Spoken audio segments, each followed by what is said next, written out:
Okay, good morning to Italy and good afternoon to India. Imad, very nice to see you after that very useful webinar.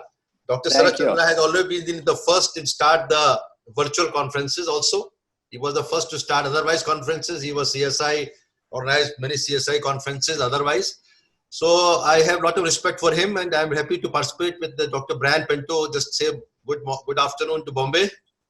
And I will start my presentation, the topic with 10 minutes and let me share my slides. Okay, so the topic is antiplatelet, antithrombotic, long-term use in P with the clopidogrel or ticagrelor after PCI. I will touch upon the background. The dual antiplatelet, we all know, Imad, that we started with ticlopidine with the MUST trial with Mary Claude Morris. And that was something in early 92, 93, 94. Before that, after angioplasty and stent, ecosprin and low molecular weight heparin or heparin was only recommendation. So the MUST trial was the first to show the confirmation that thienopyridines are actually going to reduce the stent thrombosis or overall MACE. And later on, the ticlopidine was actually replaced completely by clopidogrel. So going on to the background again, dual antiplatelet therapy consisting of aspirin plus thienopyridine. That means is recommended after drug-eluting stent implantation for at least 12 months by ACC/HA and for 6 months by European guidelines. So there is some discrepancy, 12 months or 6 months, but not more than that. But many recent studies have shown benefits of long-term dual antiplatelet in high-risk PCI patients. So in this presentation, I will discuss why and when long-term duration beyond 12 months can be useful. So we'll discuss only two trials, which is DAPT trial and 2019 study, and we'll reach to conclusion through the understanding of DAPT score. So what is the DAPT trial? DAPT trial was a very big trial published in NEJM in 2014. 25,000 stent treated patients were enrolled, out of which 11,000 were randomized to acute coronary syndrome and non-acute coronary syndrome. And from in the ACS group, 3,576 patients with ACS randomized at 12 months for continuation of clopidogrel or prasugrel or on placebo. So 1,800 patients received thienopyridine and 1,700 received placebo. Similarly, in non-ACS group, 4,000 patients received thienopyridine while 4,000 approximately received placebo. And then they were clinically followed up for next 3, available up to 30 months, 12 months to 30 months, a very long period. So this is how the initial 12 months observation period, open label, thienopyridine plus aspirin. Beyond 12 months to 30 months, two groups, thienopyridine plus aspirin and placebo plus aspirin. That means ecosprin was continued. And there was a 3 months observational period of thienopyridine on aspirin alone. That means thienopyridine was stopped at 30 months and there was 3 months of observational period. So DAPT endpoints were basically efficacy points were definite or probable stent thrombosis or MACE, major adverse cardiovascular or cerebrovascular events, combined death, MI or stroke, and of course myocardial infarction. The safety endpoints were moderate or severe bleeding, or which could be fatal or non-fatal bleeding. They were the safety endpoints. The stent which was used mostly was everolimus eluting stent, 49% to 50% in ACS patients and 46% without ACS, non-ACS patients. At randomization, the mostly 66% or 69% were actually clopidogrel, rest were prasugrel. So primary endpoints at 12 to 30 months at the randomized, you can see from this slide that stent thrombosis was significantly reduced in both ACS and non-ACS patients. You can see the slide on the left. MACE was also significantly reduced, but of course more significantly reduced in ACS patients as compared to non-ACS. P was only 0.08. I'm talking of MACE. And the moderate or severe bleeding was actually increased in ACS patients and also on non-ACS patients. To conclude of this part, stent thrombosis reduced and bleedings increased during 30 months DAPT in all patients.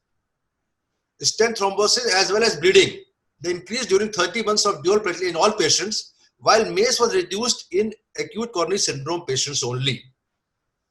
Second, coming on to the secondary points and endpoints of this trial, 12 to 30 months randomization, secondary endpoints, death, major and minor bleedings.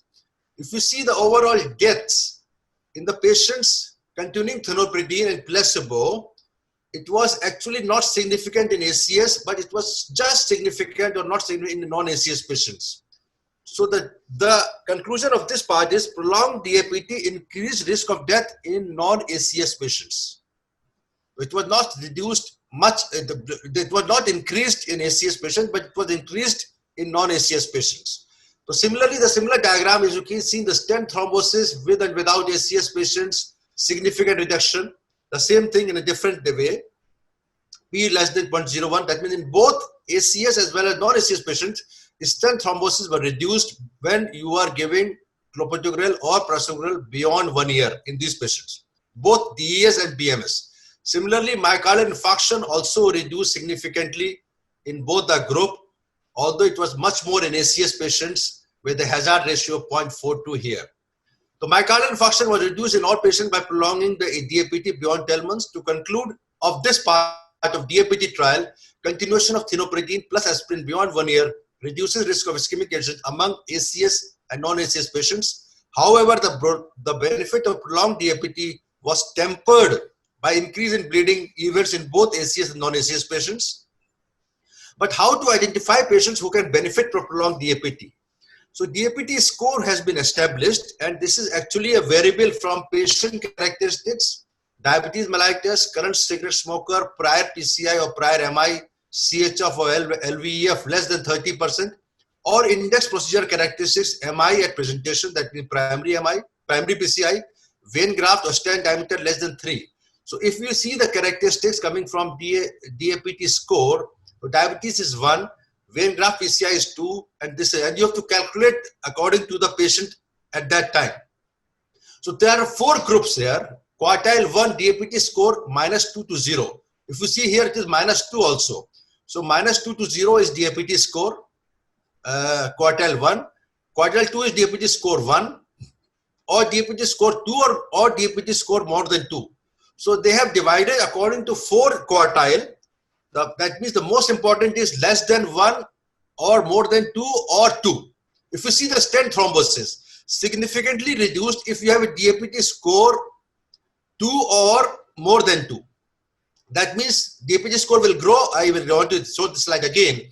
If you have vein graft or MIR presentation, if you combine all these things, if you have a DAPT score more than 2 or 2, the stent thrombosis is reduced. Similarly, myocardial infarction is significantly reduced by giving thienopridine beyond 12 months. This is our topic. But however, gusto moderate or severe bleeding was also significantly increased in quartile 1. But if you have a DAPT score more than 2, then this bleeding is, overall severe bleeding is not there.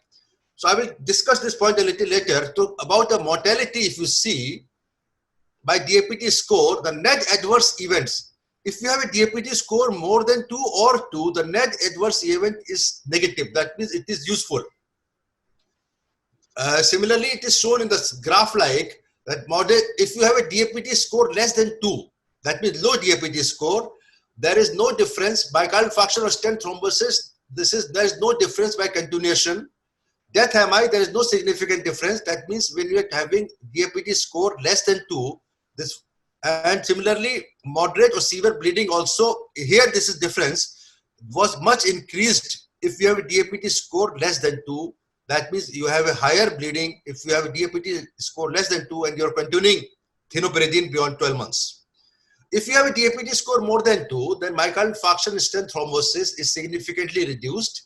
Death MI or stroke is also significantly reduced. But gusto and moderate severe bleeding, there is no major difference. How to understand this thing? To conclude about DAPT scoring, among patients who have not had a severe major ischemic or bleeding event within the first year, those patients who have had no major ischemic or bleeding event within the first year after PCI, the DAPT score identified patients for whom ischemic benefits outweighed bleeding risk and patients for whom bleeding risk outweighed ischemic benefits. So if you have a low DAPT score, the bleeding risk is more, and if you have a higher bleeding score, then the net effect is to improvement in the overall. That means it is useful by reducing the mortality, MACE and myocardial infarction. This is how DAPT score calculator is there. Coming on to the second part of my presentation, which is the study published in JACC 2019, DAPT duration based on ischemic and bleeding risk after PCI. They are understanding the similar thing by different study. The study investigated the effects of ischemic by PCI complexity and bleeding by precise DAPT predicting bleeding complication patients undergoing stent implantation and subsequent dual antiplatelet therapy risk on clinical outcome on the impact of DAPT duration after coronary stenting. Complex PCI was defined as more than 3 stents implanted or more than 3 lesions treated or bifurcation stenting or a stent length more than 60 mm or chronic CTO revascularization. Ischemic and bleeding outcomes in high or non-high precise data were evaluated by randomly allocating duration of DAPT, and 14,000 15,000 patients from 8 randomized trials, 3,000 patients underwent complex PCI and experienced a high rate of ischemic but not bleeding event. So this is how we saw. So there are 4 groups here. One is the blue line, as you can see, non-high bleeding risk and non-complex PCI. Then you have a gray line, high bleeding risk and non-complex PCI. Then you have a orange line, which is non-high bleeding and complex PCI. And you have a red line, which is high bleeding risk and complex PCI. That means this is high bleeding risk patients you are randomizing after 12 months. The overall conclusion of this, the long-term dual antiplatelet in non-high bleeding risk patient, reduced ischemic events in both complex and non-complex PCI, but not in high bleeding. That means the patient who had experienced earlier bleeding risk, that means those who are high bleeding risk patients, regarding of complex PCI, there was no reduction of ischemic events.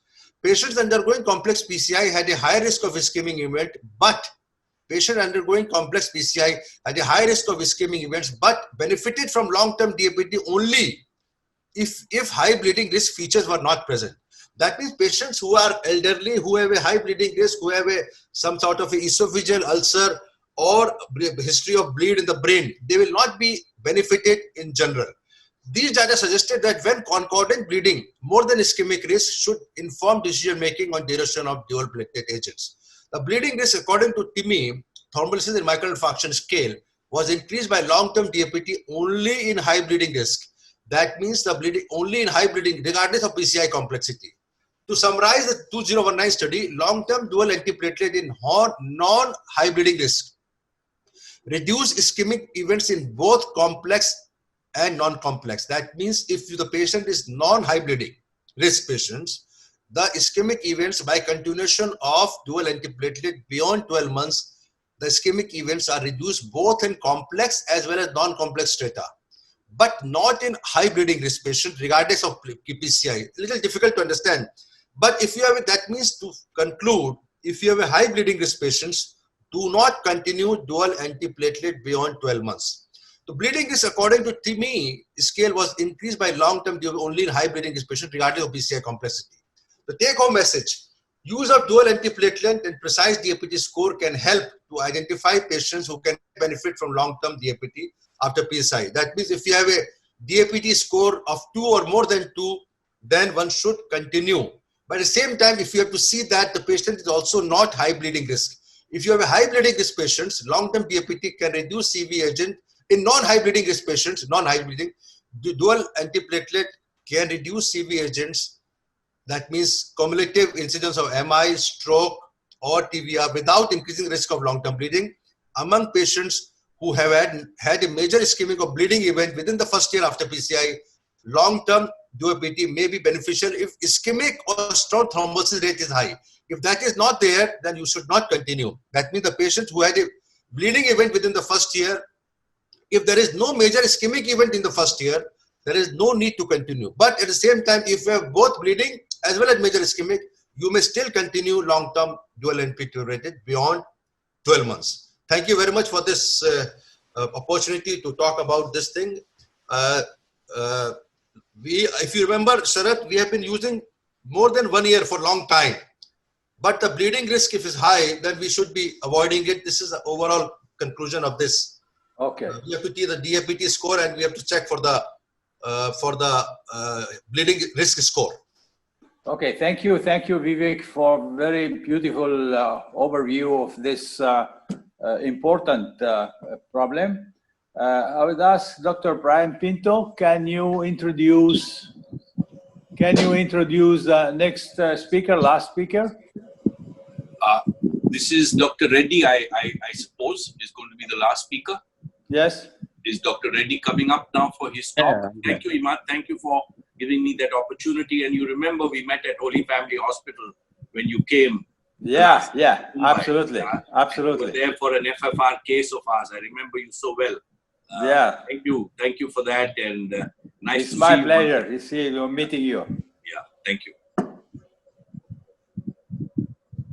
Dr. Reddy, please.